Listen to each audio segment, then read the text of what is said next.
जैसे हमारे विचार होते हैं वैसे हम हो जाते हैं।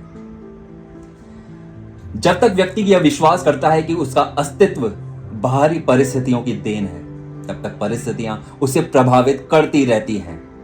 किंतु जैसे ही उसे यह ज्ञान होता है कि उसमें रचना की शक्ति है और परिस्थितियों को पैदा करने वाली मिट्टी एवं बीज पर उसका ही नियंत्रण है, वह स्वयं अपना नैसर्गिक स्वामी बन जाता है।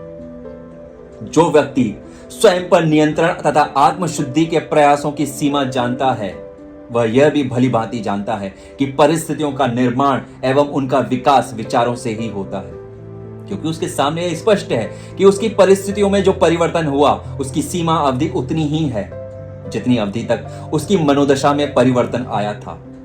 और इस प्रकार जैसे ही अपने चरित्र के दोषों में सुधार लाने के लिए वह सच्चे मन से प्रयास करता है, उतनी ही शीघ्रता से वह उन परिस्थितियों में उबरकर सुख दुख के संसार में पहुंचकर अपना स्थान बना लेता है। आत्मा उसी को आकृष्ट करती है जिसकी चाहत उसमें छिपी है, जिसे वह पाना चाहती है, जिसे वह भय खाती है।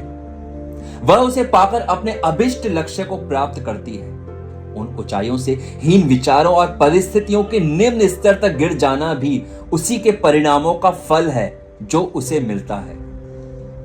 मन की बगिया में बोया या गिरा प्रत्येक बीज शीघ्र ही अपनी जड़ लेकर देर सवेर फूल जाता है और प्रतिफल के रूप में अवसर तक परिस्थितियों का निर्माण करता है। स्वच्छ विचारों का फल मीठा होता है और अशुद्ध विचारों का फल कड़वा होता है।